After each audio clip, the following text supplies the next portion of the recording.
بسم الله الرحمن الرحيم الحمد لله رب العالمين الصلاة والسلام على سيد الأنبياء والمرسلين اللهم علمنا ما ينفعنا وانفعنا بما تعلمنا وزدنا بفضلك علما وتعليما إنك على كل شيء قدير. Okay, so he's going to specifically mention now الكلام في إجماع أهل المدينة وعلمهم. This in reality is connected to a bunch of other topics. Okay, it's related to the discussion of um, uh, the fatwa of a Sahabi. Is a fatwa of a Sahabi a proof?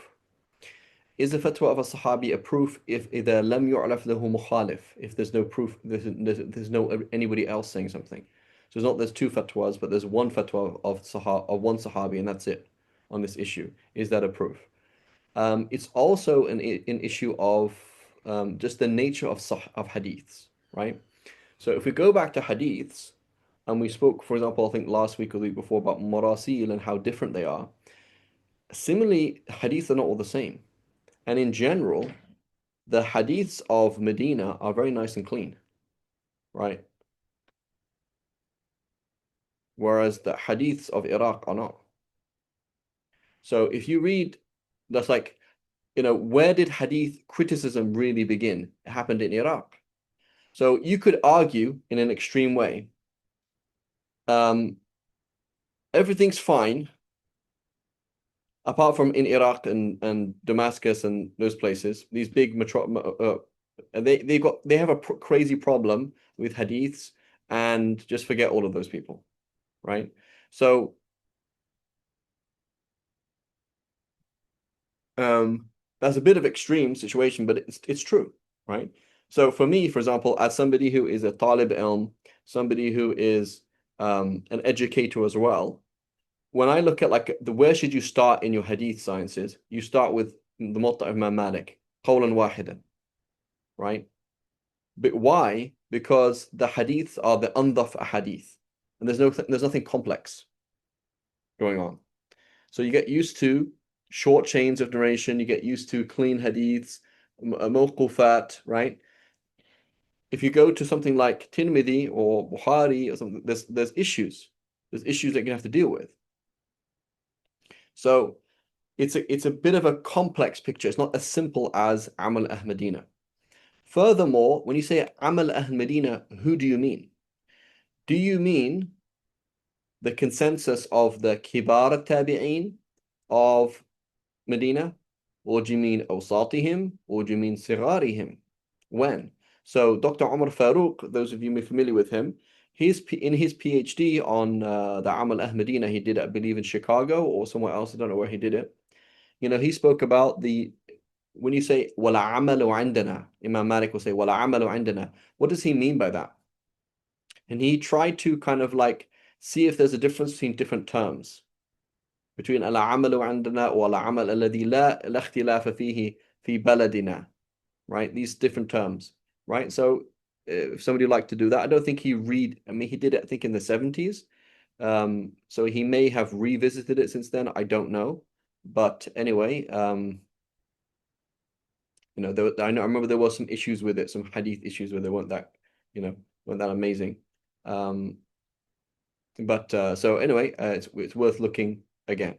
So, but in general, it's kind of like each scholar looks at the problems that they have to deal with and tries to minimize those problems, right? So the Zahiris minimize the problems, don't do analogy, easy, right? Imam Shafi'i, minimize problems, focus on Sahih Hadith, easy, right?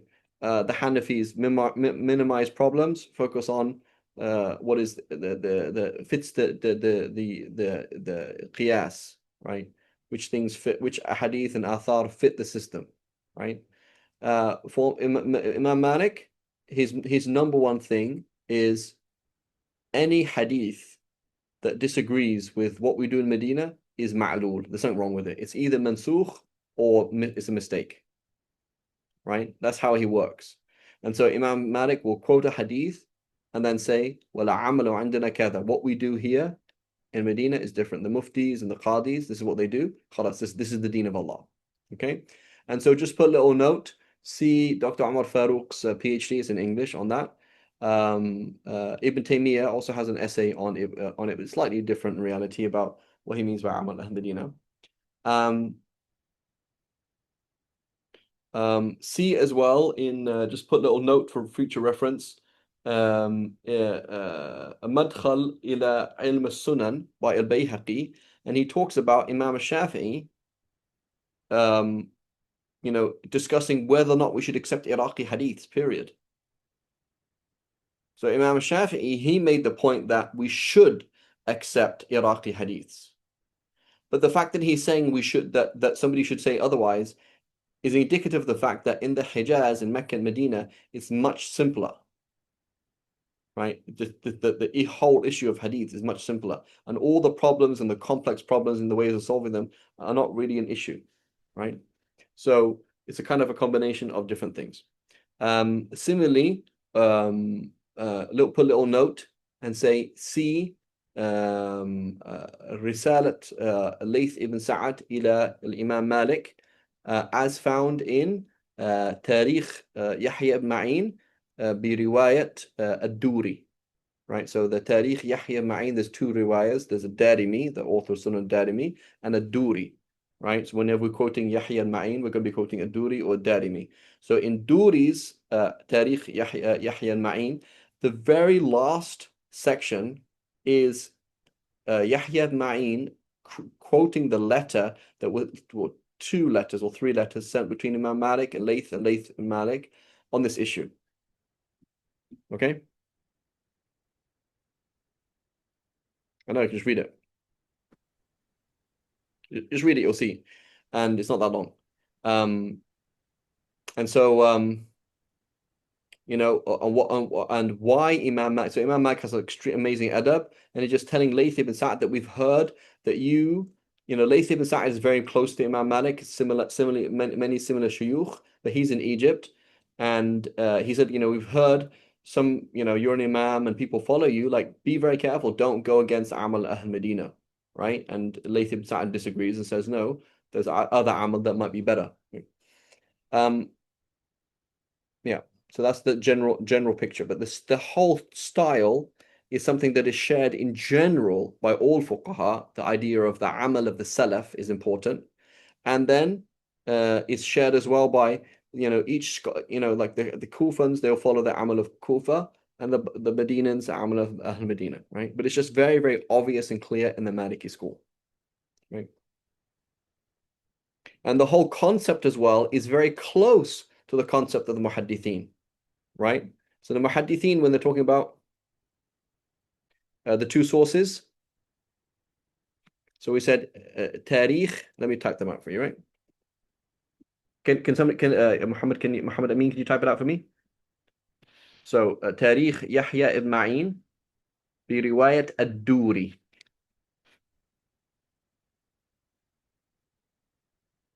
Okay, it's literally the last section of the whole book. Like if you went to the very end of the book before the book ends, it will be that letter. تاريخ يحيى بن معين برواية الدوري. So that's the 8,000 book you have to buy, Jawad. I don't even have it. I had this. It's on my list of books I need to buy. Right? I don't have it. What was I going to say?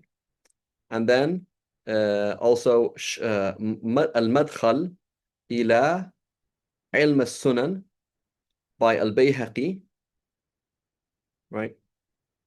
المدخل إلى علم السنن by al-Bayhaqi, in the section where Imam Shafi talks about should we accept the hadith of Ahl Iraq or not, right? And he says we do, right? But where's the problem? Again, when we look at a hadith that's ma'lul, right? When you look at a hadith that's ma'lul, the contents looks fine. They're all reliable narrators, but the hadith is ma'lul because it doesn't make sense because of X, Y, and Z. There's some issue in it.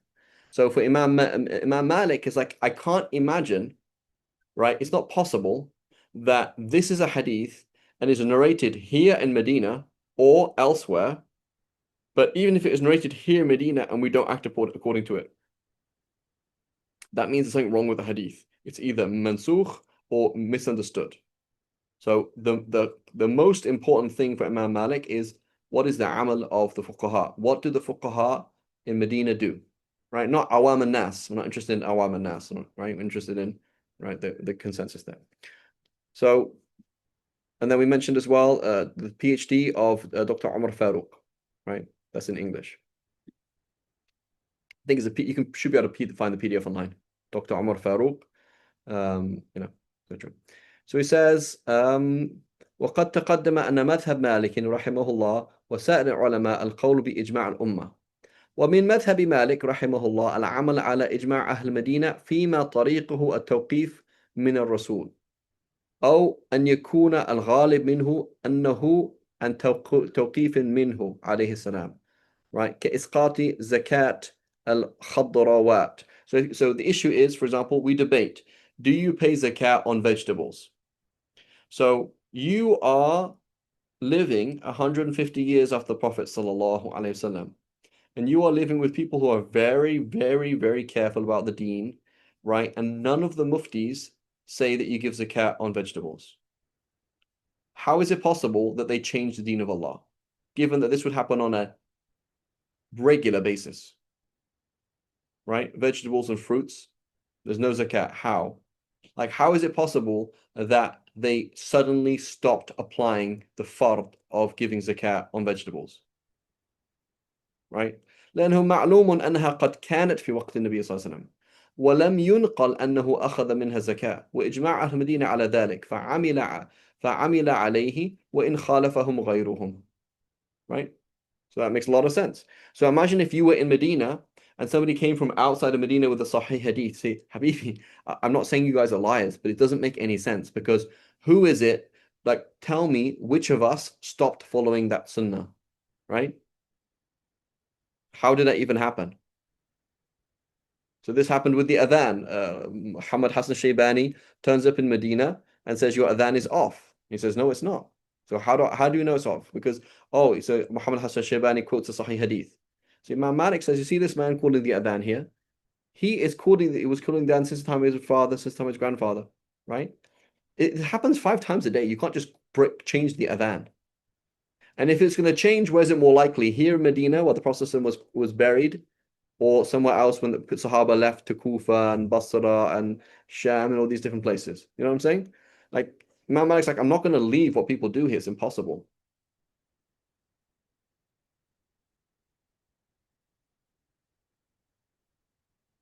Right? So there's many situations like that. فعمل عليه وإن خالفهم غيرهم وقد احتج مالك رحمه الله بذلك في مسائل يكثر تعدادها. I'm not sure if it's actually تعدادها. Maybe Muhammad Amin, if you can check for me. I think it's تعدادها with a fatha. So often people say things like tikrar, but the word is tekrar, right? A tajwal, going around. A tes'al, asking lots of questions, right? A tekrar. So we say tibyan, that's true with a kasra, but I don't think it's ti'adad. I believe it's ta'adad. So if you can double check, please, Muhammad Amin. حيث يقول الأمر الذي لا اختلاف فيه عندنا وهذا من خبر التواتر الذي قد بينا أنه مذهبه. So this concept, again, you find the concept of following the salaf, the amal of the salaf over a hadith or over a verse is very important. We see it across the madhahib, but again, with Malik, he's specifically focused on Medina. Right? And he says, وَهَذَا مِنْ خَبْرِ التَّوَاتُرِ الَّذِي قَدْ بَيَّنَّا أَنَّهُ مَذْهَبُهُ. So we say basically, the fact, so if you come along with a Sahih hadith that you have to pay zakat on vegetables or something else, I'm either going to say it's mansukh or it's weak or it's misunderstood. Why? Because this is al-naql al-amali at-tawatur. Like all of these religious people have all been praying like this, praying asr like this, doing things like this. They can't possibly all be wrong, given that they're all people of knowledge, they're all people who care about the deen. What's more likely is somebody else outside of Medina change things. Does that make sense? Thank you. Yes. جزاك خير. تعداد, yeah. So not تعدادها. تعدادها. تكرار, تجوال, etc.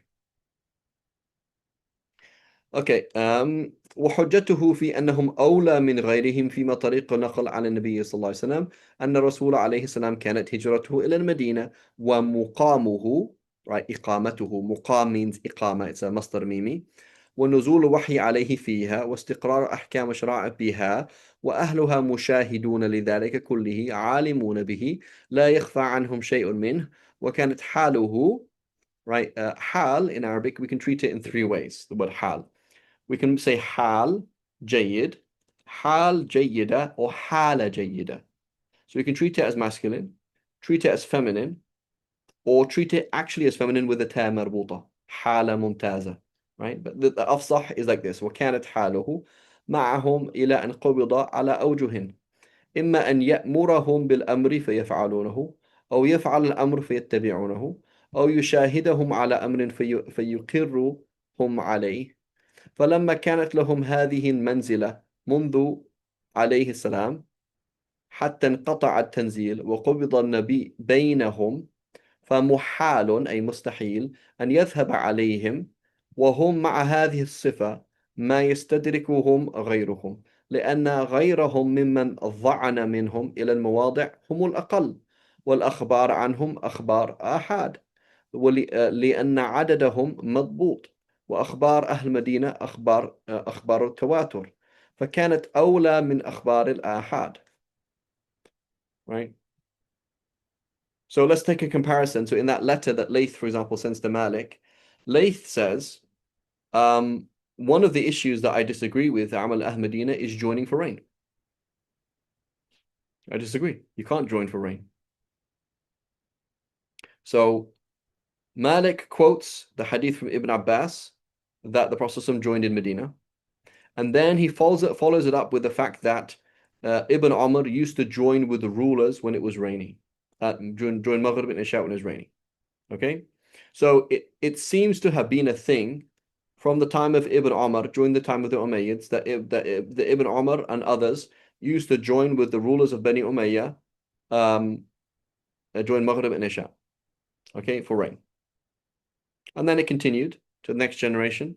That's how Imam Malik found things happening. Layth ibn Sa'ad says that doesn't make any sense because it doesn't rain that much in Medina. And the Muslims who went to places where it rains a lot, for example, like Jordan, he said, look at, I think he quotes, I don't know who, I can't remember now, somebody who reads the letter. I think he quotes Mu'adh ibn Jabal or Abu Ubaidah or somebody else's. He says, the students of Sayyidina Mu'adh, did they join for rain? It rains quite a lot in Jordan. Like, did they join for rain? No. So Layth would say, I mean, here's other Sahaba who knew about halal and haram and they went left, they traveled. They didn't tell anybody about this. The people in Kufa didn't join for rain. So what is this thing? Why follow Medina over anything else? Right? Why? Right? If it really was something in day in and day out, maybe, but it's not really day in and day out. And other people like Mu'adh ibn Jabal who were in Jordan and then in the Levant, they would have showed people this is what you do when it rains, but they didn't show the people. Does that make sense? So it's a nice concept, it's just not so amazing.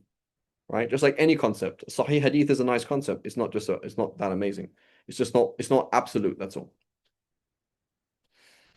فإن قيل فقد نقلت إلى أهل المدينة أشياء كانت من النبي صلى الله عليه وسلم في مغازيه لم يكونوا علموها قبل ذلك من النبي صلى الله عليه وسلم. Right? So certain things didn't happen in Medina. قيل الذي نقلوا إليهم ذلك عن النبي هم من أهل المدينة.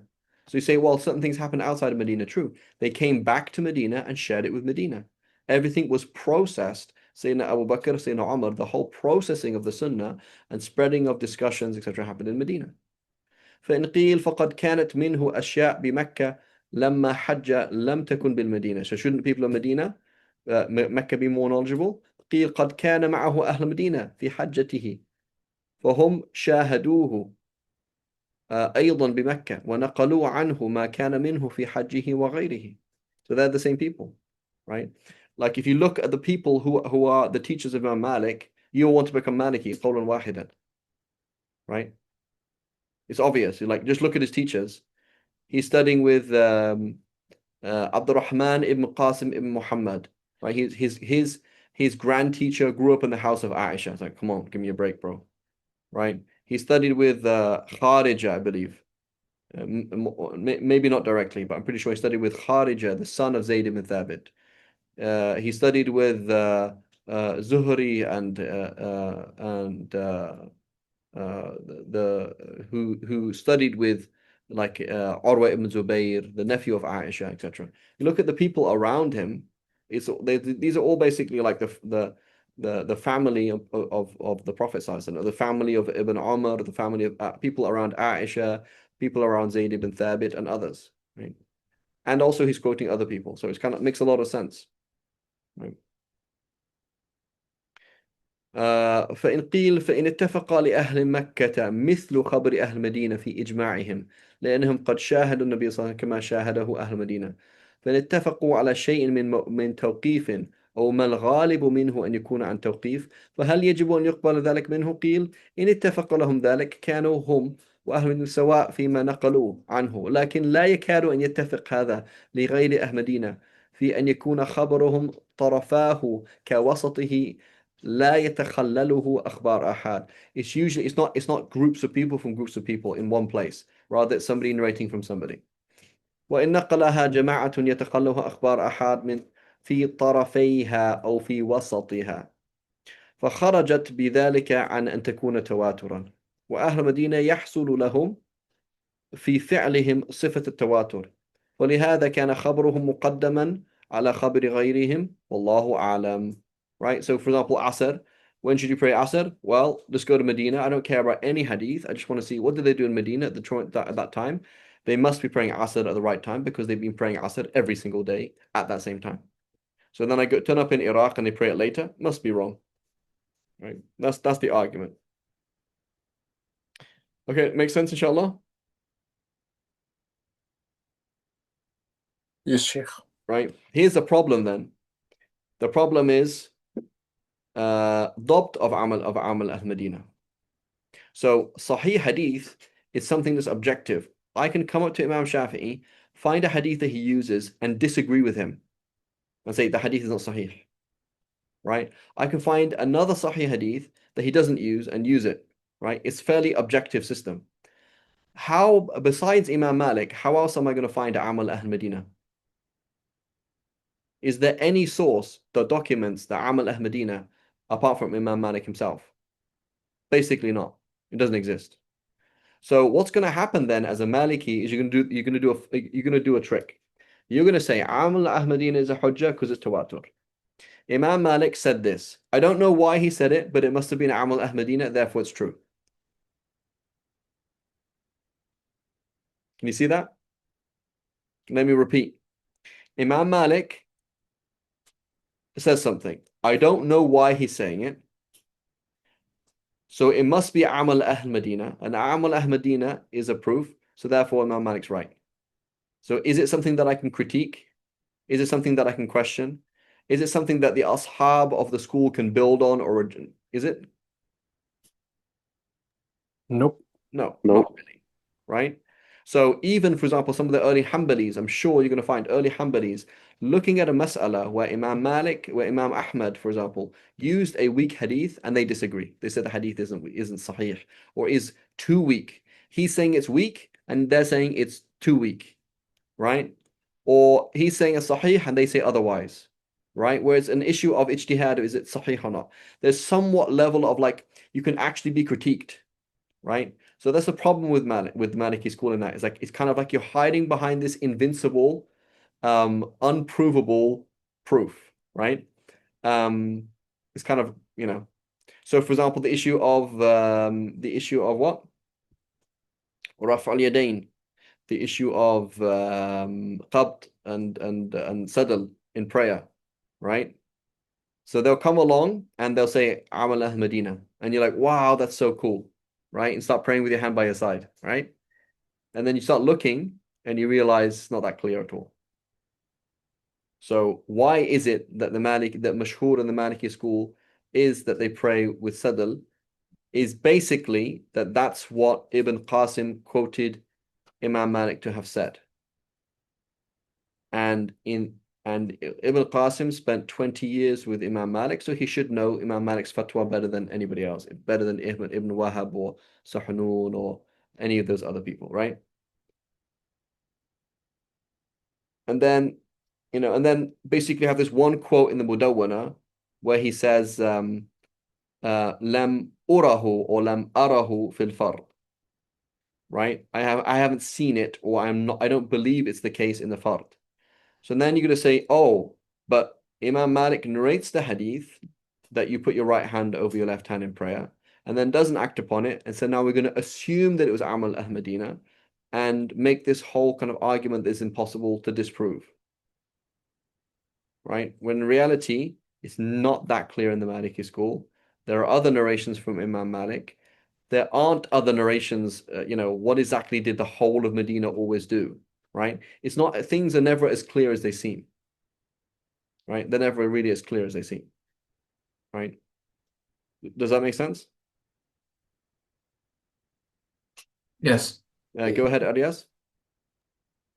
So in reality, everything is based on what did Imam Malik say and why did he say it, and the assumption is that it was Amal al-Medina and not it isn't mutawatir that they really did it. It is based on assumption that Imam Malik, not assumption, but it is based on what did Imam Malik say. So this first stage, which has to be answered, and the second stage is why did he say it? Yeah, and so here's a problem with all the madhahib, right? And with a slightly exception of the Shafi'i school, is we often don't know why people say what they say. We often don't know that. Like we don't really know what the dalil of Imam Ahmad is for something. It's not that clear.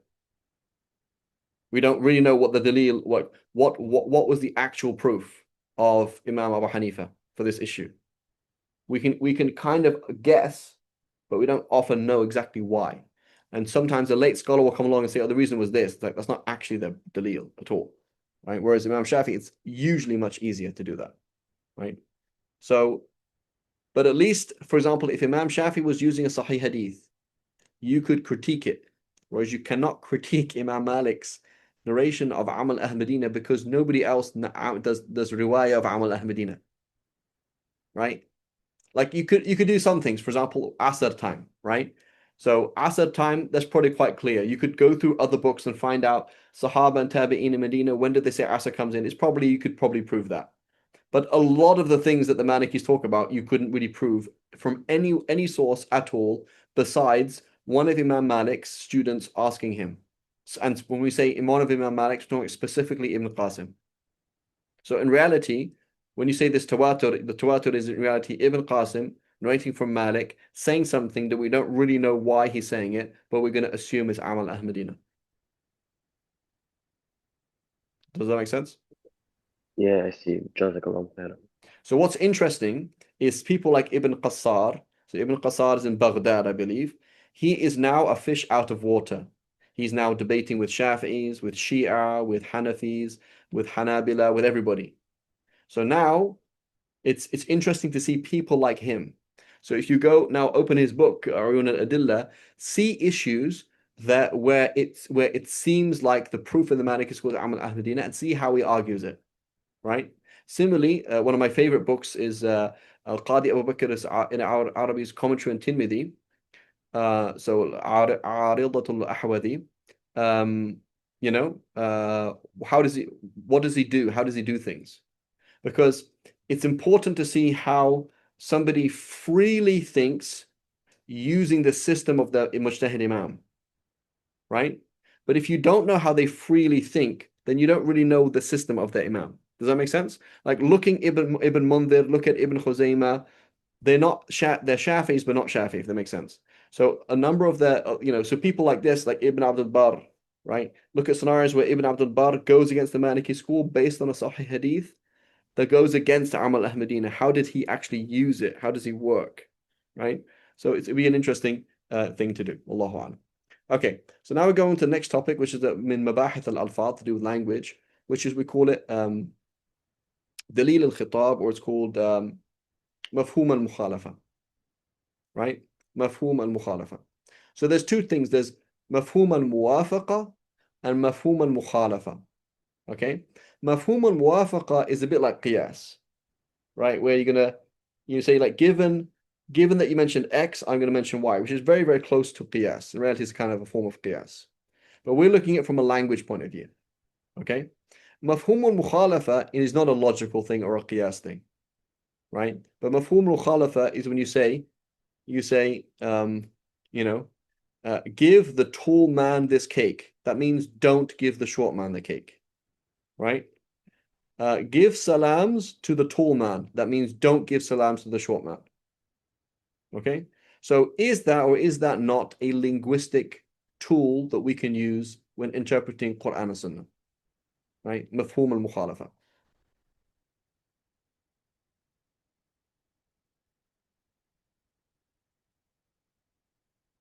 So it says, وَمِن مَذْهَبِ مَالِكٍ رَحِمَهُ اللَّهِ أَنَّ دَلِيلَ الْخِطَابِ. Right? So everything I've said about Amal Ahmadina, right? My friend I used to live with said, Freed, we all know you're undercover Maliki, right? So, the Malikis and the Shafis were very, very close. If it were not for Imam Malik, there wouldn't be a Shafi and Imam Ahmad, Allahu Alam. I don't think so. Because in reality, there's a lot of things in the Hanbali school that come from the Hijazi Amal Ahmadina. Right? There's a lot of things. A lot of the structure of the Hanbali school is in reality from the Medinan school. A lot of things. So it's not that they're doing taqleed, but it's just they're heavily influenced by the Maliki school. Right?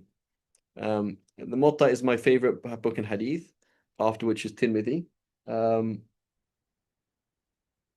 what else was I going to say? And who's my favorite person in Usul is Imam al-Qarafi. Right? Qarafi, I love Qarafi. I feel like whenever reading Qarafi, I feel good, feel happy, feel comfortable. Right? I feel like he's making sense.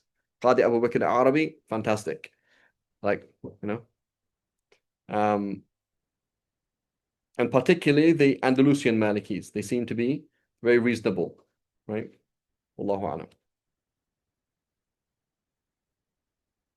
Tawanisa, I'm sure they're going to be included in them, inshallah. So basically, we have to get Muhammad Amin to turn back to the way of his ancestors, make tawbah, and يغسل يديه من مذهب الحنبلي, inshallah. Who is it? Imam Shafi'i, he had a student. He said, "You're going to turn back to your Maliki school," and he turned back to the Maliki school. And Amal Ahmadina is a very safe place to go to. It's very safe because it might not be right, but it's not wrong. You know what I'm saying? It doesn't have to be right, but it's definitely not wrong.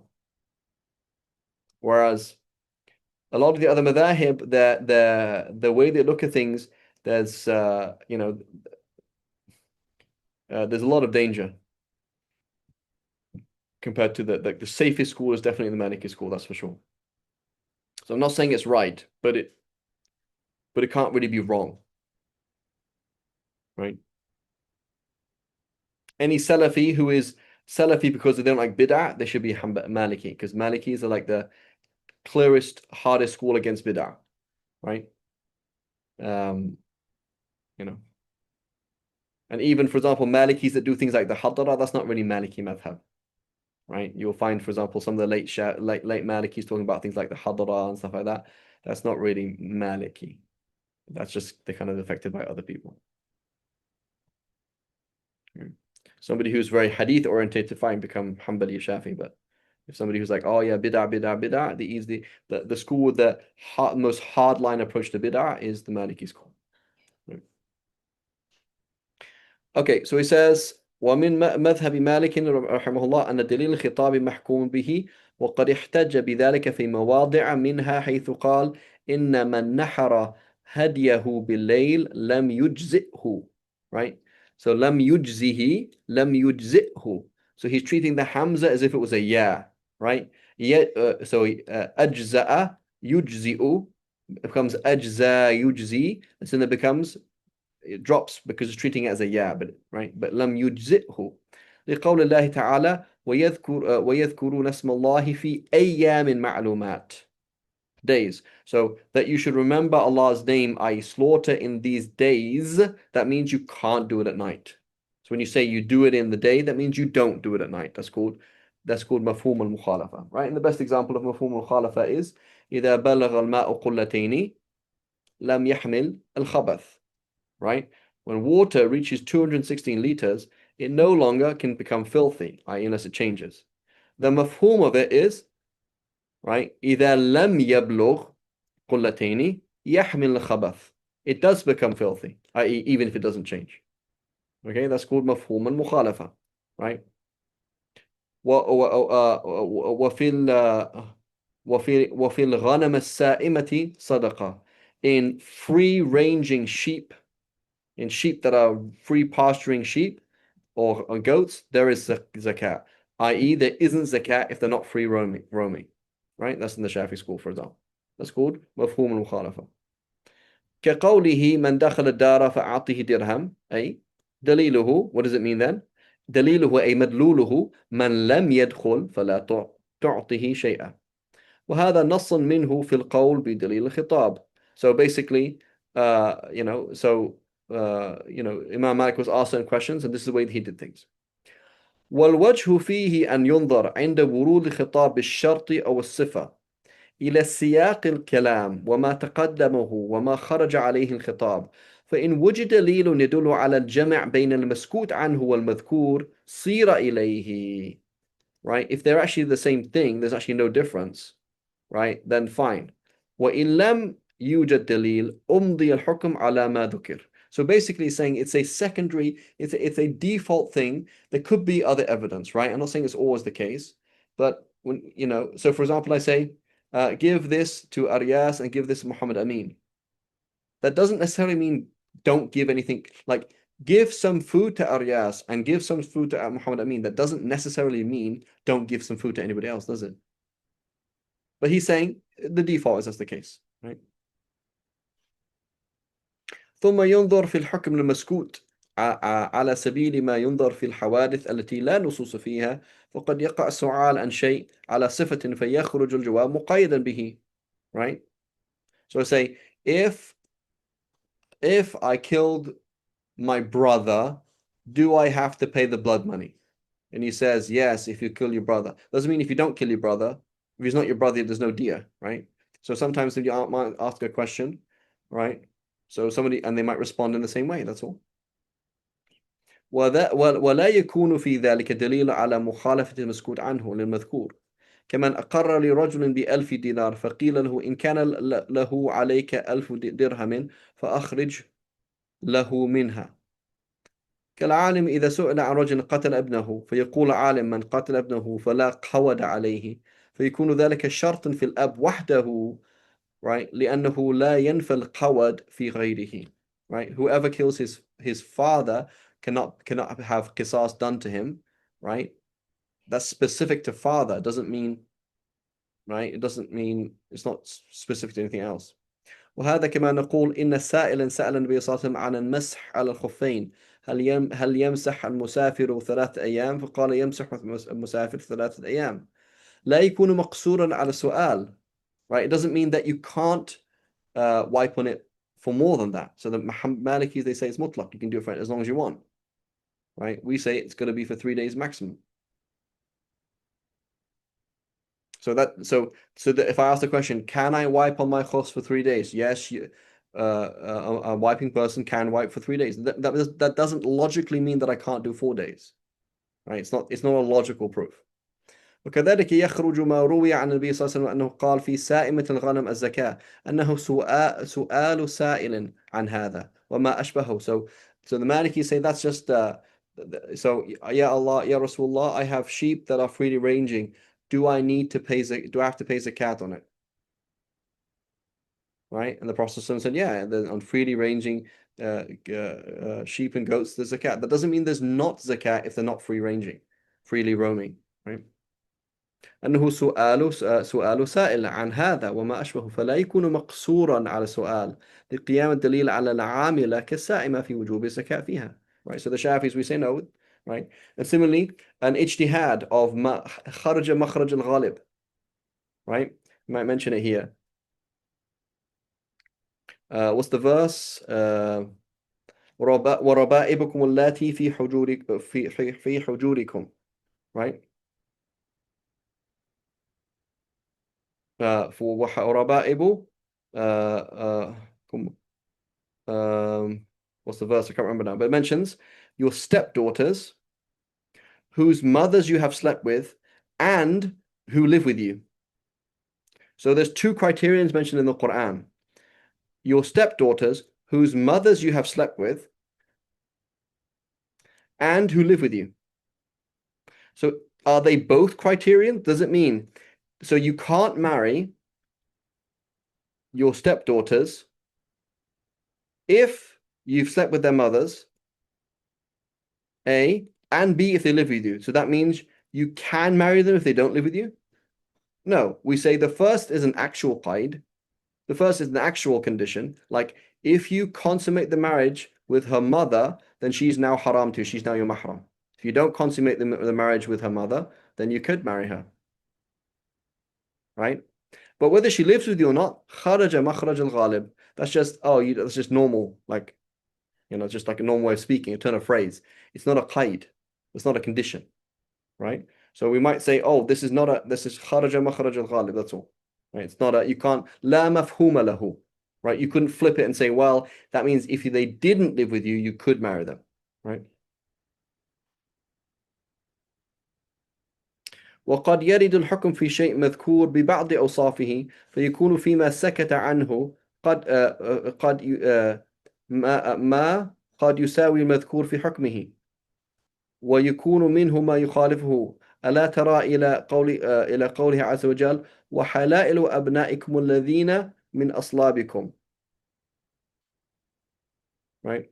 فكيف اشترط في التحريم حلائل أبناء الأصلاب. So it says, and the wives of your children, of your sons, who are your own children. Right? كيف اشترط في التحريم حلائل أبناء الأصلاب, that they have to be the wives of your actual own children. فكان في ذكر ذلك نفي لتحريم حلائل أبناء البنين. So that means if the mafhum of it, so when you say, it says sulb is your loins from yourself, right? So the wives of your own children. So then if the mafhum of it would be, you could marry the wives of your grandchildren. ولم يكن فيه نفي لتحريم حلائل أبناء الرضاع واستوى حكم حلائل أبناء الصلاب وحلائل أبناء الرضاع في التحريم. ولم يكن أيضا في ذكر حلائل من يخالف في من وطئه الأبناء من الإماء بملك يمين بل التحريم واحد. Right? It's not always the case. That's the point I'm trying to say. It's not always the case. Right? وقد يرد الخطاب على وجوه والظاهر منه إذا تجرد دل على. So yes, it could happen. There's many things that could happen, but he's saying the default is it is real. This process of the مفهوم المخالفة is real. إذا تجرد دل على أن ما عداه بخلافه إلا أن يقوم الدليل. والحجة لقوله بدليل الخطاب إذا تجرد هو أن ذلك لغة العرب. That's how he's trying to say it's a دليل لغوي. لأن الخطاب إنما يقع باللسان العربي وبه يحصل البيان. ووجدنا أهل الإسلام يفرقون بين المطلق والمقيد وبين مبهم وما يعلق بالشرط. فإذا قال القائل من دخل الدار من بني تميم فأعطه درهما, they understand that if he's not from Bani Tamim and he haven't entered the house, then don't give him the dirham. Right? أقل منه خلاف ما يعقل من قوله من دخل الدار فأعطه درهم. وأقل منه خلاف ما يعقل ما يفهم من قوله من لم يدخل الدار فأعطه درهما. ولذلك سأل أصحاب رسول الله صلى الله عليه وسلم عن القصر الصلاة إذا أمنوا لما سمعوا قوله عز وجل فليس عليكم جناح أن تقصروا من الصلاة إن خفتم أن يفتنكم الذين كفروا. فكان عندهم أن ما عدا الخوف من الأمن بخلافه. فقال لهم رسول الله صلى الله عليه وسلم right? So what was understood to them was in khiftum an yaftinakum alladhina kafaru. So shortening prayers is something to do with traveling and there's fear. We're going to be attacked. So they understood if it's no fear, then you can't do that, right? You can't shorten the prayers. And the Prophet said, no, صدقة تصدق الله عز وجل بها عليكم فاقبلوا صدقته. ولم يرد عليهم ما ظنوا ولا خطأهم فيما قدروه. فدل على أن ذلك لغته ولغتهم رضي الله عنه. He didn't say, what are you guys doing? Your understanding is wrong. He said, your understanding is right, but Allah subhanahu wa ta'ala is just something like that. فدل على صحة القول بدل الخطاب والله أعلم. So he says, القول في الأسباب الوارد عليها الخطاب. So مذهب مالك رحمه الله قصر الحكم على السبب الذي خرج اللفظ عليه متى خلا مما يدل على اشتراك ما تناول اللفظ معه. وحكي عن القاضي إسماعيل ابن إسحاق رحمه الله أن الحكم لللفظ دون السبب. قالوا ذلك نحو ما روي عن النبي صلى الله عليه وسلم وقد سئل عن بئر بضاعة وما يلقى فيها من الكلاب وقال خلق الله عز وجل الماء طهورا لا ينجسه ولا ينجسه شيء إلا ما غيره. That's not a hadith, by the way. He's going to mention the tahqiq. That's not that hadith, right? So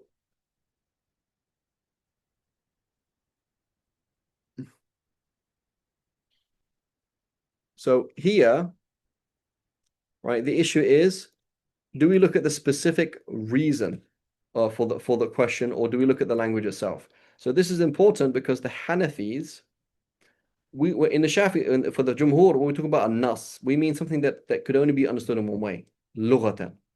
Right? Lughatan, this sentence could only be understood in one way.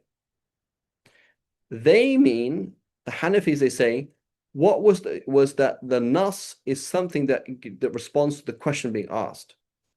So is it halal for me, Farid Dingle, in the 21st century, to live in a non-Muslim country, given this, and you say, given this, and given who you are, yes. So you answered my question, as opposed to, you mentioned something in a very clear way that was clear and couldn't be understood any other way, but it wasn't answering my question, right? So the sabab, the reason, the context, is that relevant or not, right? So here's a context here, for example. The Prophet was asked about bi'ri buda'a, and he said it's fine, right?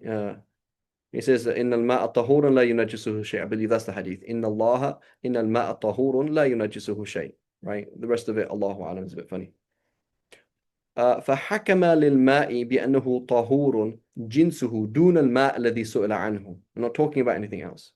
فدل على أن كل ماء وصفه كما ذكر لأن اللفظ يقتضي ذلك. Right? So it's not specific to بئر بضاعة. والحجة له أنه لما كان الموجب للحكم هو اللفظ دون السبب وجب أن يكون هو المراعى دونه.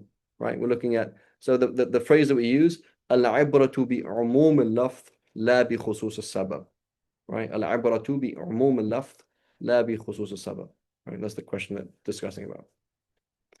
والحجة للوجه الآخر وهو قول مالك رحمه الله هو أن السؤال يفتقر إلى جواب والجواب سببه السؤال فقد صار كل واحد منهما سببا لصاحبه لا بد له منه ولما كان السؤال مقصور على سببه كان الجواب كذلك والله أعلم. So it's أباب القول في الزائد من الأخبار. So again, this is very similar to the issue of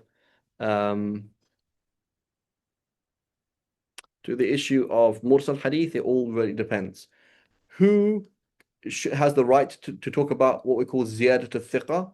The muhaddithin, nobody else. Because it's not a theoretical thing, it's a practical thing. Sometimes we accept the ziyadah of a thiqa, sometimes we don't.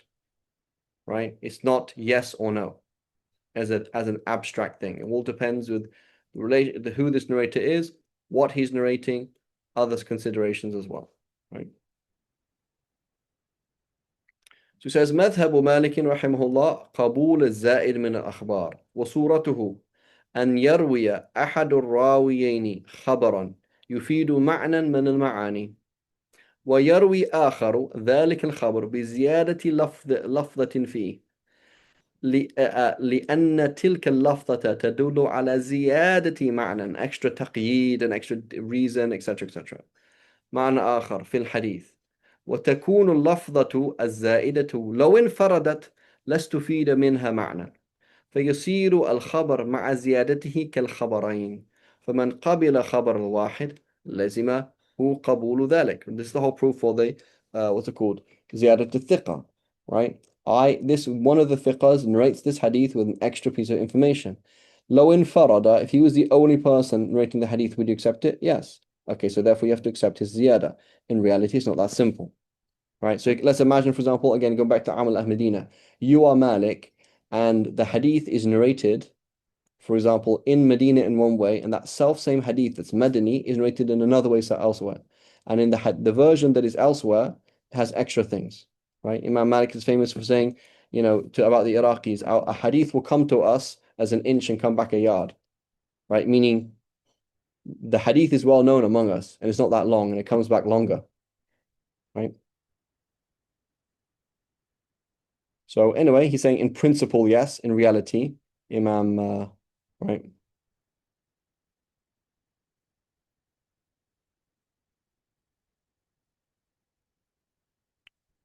Right, and so a good example of that is the different versions of the hadith of washing the dog 7 times, right? So is it 7 times the dog filth 7 times? Is it seven times once with earth? Is it 7 times and an eighth with earth? So what does Imam Malik do? He keeps it to 7. Right? I don't think they mention earth, do they, in the Maliki school? I don't think so. فَلْيَغْسِلْهُ سَبْعًا, that's it.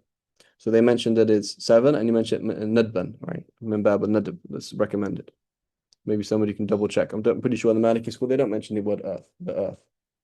So that's an example of not accepting the extra. Does that make sense?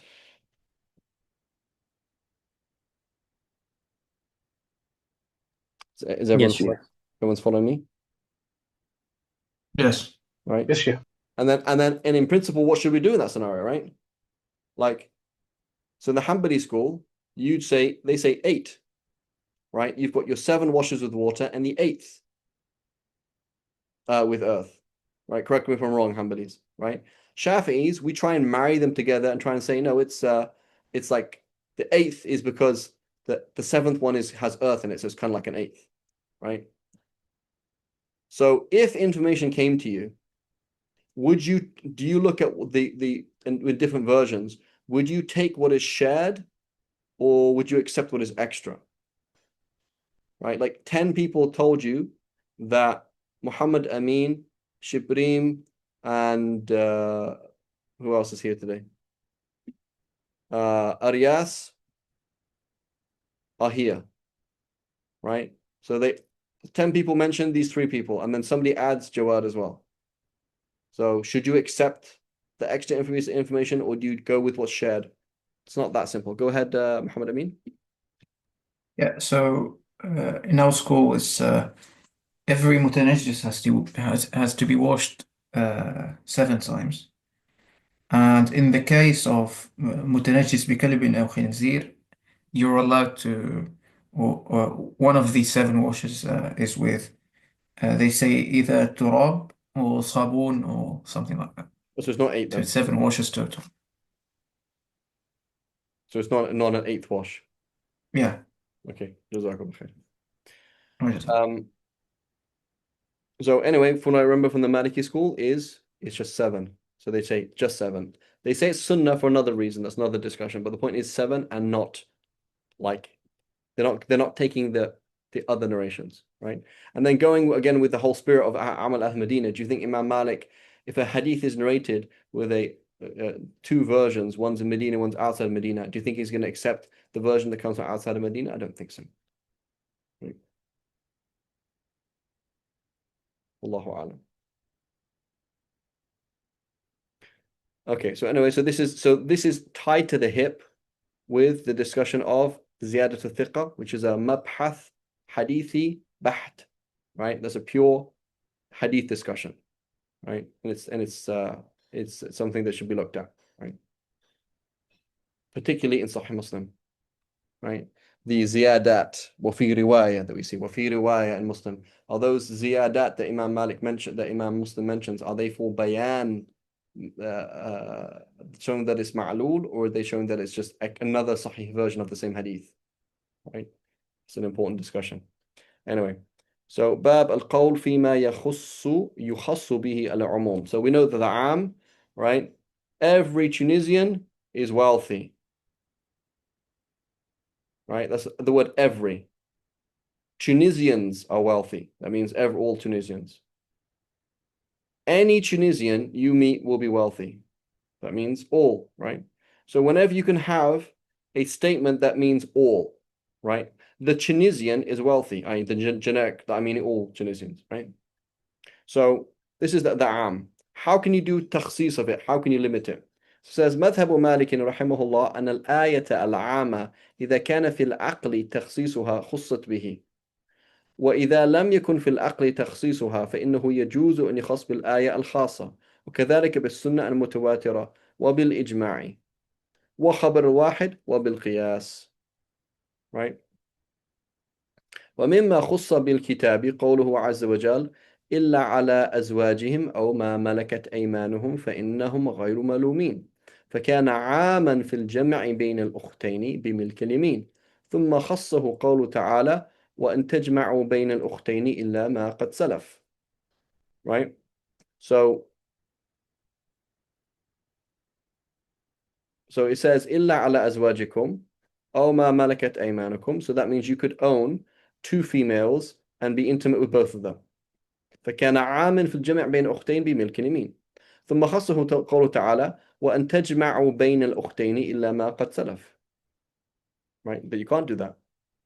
وكذلك خص قوله عز وجل والمطلقات يتربصن بأنفسهن 3 قروء بقوله تعالى واللائي يئسن من المحيض من نسائكم إن ارتبتم فعدتهن 3 أشهر واللائي لم يحضن وأولئك, etc., right?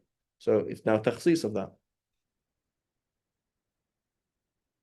فدل ذلك على أن قوله تعالى أو ما ملكت أيمانكم إلا أن تكون أختين فلا تجمعوا بينهما في الوطأ.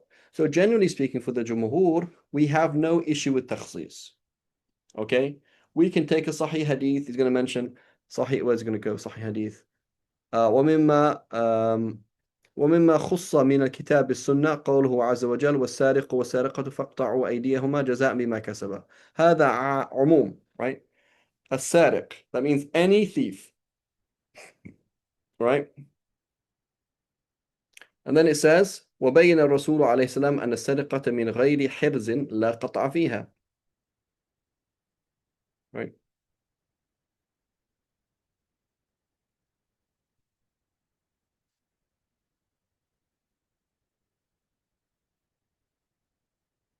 So it means whether it's in a hidden place, whether it's not a hidden place, whether it was a large amount, small amount. So it's general, and then it was takhsis with sunnah. So again, he's going to give examples here. Ijma', okay, that's easy. Qiyas. Okay, so basically for the Jumhur, there's no issue. For the Hanafis, they have an issue. With what? Which is takhsis al-kitab, which is al-khabar, al-aam, al-mutawatir. So there was a general statement in the Quran that is mutawatir, okay? And we're doing takhsis of that bi khabar ahad. Okay? So, for example, the Hanafis, they say, the Jumhur, we say it is fard to do the Fatiha and the prayer. Right? You cannot pray without the Fatiha. They say it's wajib, not fard. Why? Because the verse فَقْرَأُوا مَا تَيَسَّرَ مِنْهِ is عام, ma, anything. Okay? And along we've come along is we've had what's called takhsis mustaqil. Right? Takhsis mustaqil is takhsis that's in another text. It's a separate text. Right? As another source. Right? Like it's not in the same sentence or anything like that. So you had takhsis mustaqil is in something else, another ayah, etc., another hadith. And this is a dhanni from dhanni thubut and dhanni dalala. So they have something that is قطعية ثبوت قطعية الدلالة, which is فَقْرَأُوا مَا تَيَسَّرَ مِنْ, read whatever you want. Whatever definitely means whatever, A, and B is mutawatir. So we're not going to do takhsis of this with a hadith, right? لا صلاة إلا الكتاب or القرآن. Okay? We're not going to do a takhsis with that. That's what they say. Right? Why? Because لا صلاة maybe لا صلاة مقبولة maybe لا صلاة كاملة. It's not قطعية الدلالة, nor is it قطعية الثبوت. Okay? So they're going to make it wajib and not fard. Similarly, many other issues like that, but the issue of joining prayers, same discussion. Right? Excuse me. We say, why are the Jumhur more willing to do that? Because the way we look at the Am, the Hanafis look at the Am as qat'iyyat dalala. We look at it as dhanniyyat dalala. Right? So, inna salata kanat ala al-mu'minina kitab mawquta. We say, نظن أنه يشمل كل صلاة كل صلاة وكل مصل right? But we don't know that. When we have a hadith that says the Prophet joined prayers on a journey, fine, not a problem. Not a problem. Right? For the Hanafis, they say no, you can't do that. You can't do takhsis of that verse of the Quran with a khabar ahad that is muhtamal. You can't do that. Does that make sense? Yes, sir. Yes. Right? Yes. So they will be labeled as Quraniyun. Oh, you just ignore the Quran, right? And it's important to understand that many of the ahadith that we see, for example, the beginning of Ibn Majah and other places that mention, for example, that one day there's somebody going to come along and say, oh, it's not in the Quran, right? So therefore I don't follow it. It's muwajjah to these Mu'tazila / Hanafis, because Hanafis are often generally Mu'tazila, right? So it's a kind of there's a genuine kind of attack on them, like how are you in this hadith is sahih, why you're not following it, right? And it goes to how they approach the language, because so the question really about joining prayers, where should it start?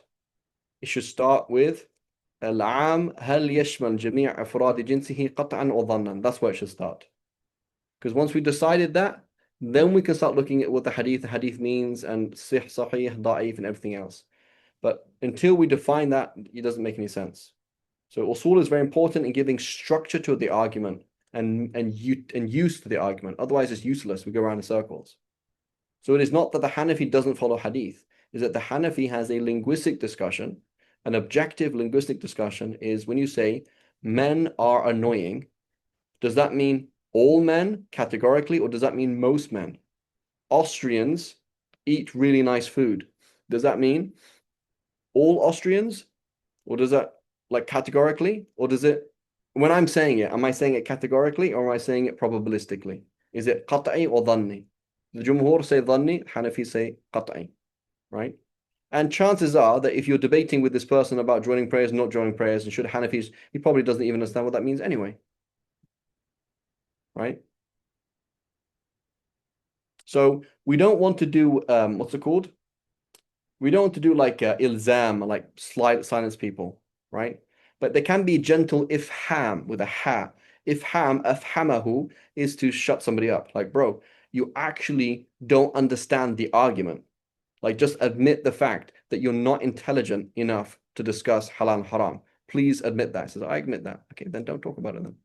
He says, still haram. There we go, subhanAllah. Right? So most of these people are just not very intelligent. As simple as that. They're just not very intelligent. You see, subhanAllah, Sheikh, who is it? Sheikh Sheikh Muhammad Abdul Wahid. Right? I see his post and like, poor guy, he's just talking to he's talking to very unintelligent people on a regular basis, right? That's just how it is. Like unintelligent people with microphones and YouTube channels. They're just not very intelligent. And so it's very important to help people understand that they don't understand. Right? And that's okay. Right? And then for us as well, find out where is the actual discussion, where should we start, right? This is what we do in al-Bahth wal-Munadara, right? Which is kind of part of usul as well. In al-Bahth wal-Munadara is where does the discussion start and how does it end? Right? It doesn't have to end. I don't have to end it, and you don't have to end it. It will naturally be ended if we get to this position. Just like in chess, right? I'm playing chess with Shibrin, right? Because it's makruh in the Shafi school and haram. It's haram in the Hanbali school, right? Yeah. Yeah. So anyway, I'm playing. So they have a discussion in Shafi fiqh. Can a Shafi play chess with a Hanafi, given that it's i'ana al-haram, right? So anyway, it's makruh in the Shafi school, haram, right? We're playing chess. And I have checkmate. I said checkmate. And he still keeps playing. I'm like, Habibi, what are you doing? Right? You've lost. Khalas. Checkmate. That's it. So it doesn't make sense. So we have to, there's a useful discussion. Instead of pulling out the hadith, we're not even looking Bukhari and Muslim yet. I want to know اللفظ العام هل يشمل جميع أفراد جنسه قطعا or ظنا. And that's the discussion. And until we finish the discussion, we are not going to open any books at all. Okay, then we can start discussing other things. Does that make sense? Yes. Yes, sure. Khair. Okay, let's find a good place when it says. Okay, let's quickly finish this inshallah because it's the same point. It says ويجوز عند مالك تخصيص الظاهر بقول الصحابي الواحد إذا لم يعلم له مخالف وظهر قوله لأن قوله يلزم فيجب التخصيص به لأنه يجري مجرى الإجماع. So in reality, what's going to be happening is the following. What's going to happen is going to be there is a verse of the Quran. Imam Malik is going to quote a Sahabi. That is going to become the amal of Ahl Medina, and then they're going to treat it as ijma', right? So this is what's called al-ijma' as-sukuti. The Shafis do it a lot as well. They'll say, afta bihi fulan walam yu'lam lahu mukhalif, right? So that's called al-ijma' as-sukuti, right? Al-ijma' as-sukuti, which is for the Shafi'is بمثابة al-ahadith al-ahad. It's like a hadith al-ahad, right? And so in reality, it's a bit of a, when you get to the specifics of it, it's quite tricky to kind of really understand what's going on there. This is وكذلك مذهب مالك رحمه الله في السنة إذا كان اللفظ بها عاما فيخص مثل ما ذكر, right? So the point is doing تخصيص of a hadith with another hadith. That's pretty easy. The same discussion, right? That's what we do all the time. Okay, inshallah, we'll come to this part, inshallah, next week. And inshallah, we have 2 more lessons left, inshallah, ya Rab, 2 to 3 more lessons. So it might look like we're going to go along in the PDF, but if you look at the bookmarks, the book actually ends here, 107. Right? Then there's some other things. So we are here, 75. Right? So inshallah, we'll finish pretty soon, inshallah ta'ala. وصلى الله على سيدنا محمد وعلى آله وصحبه وسلم.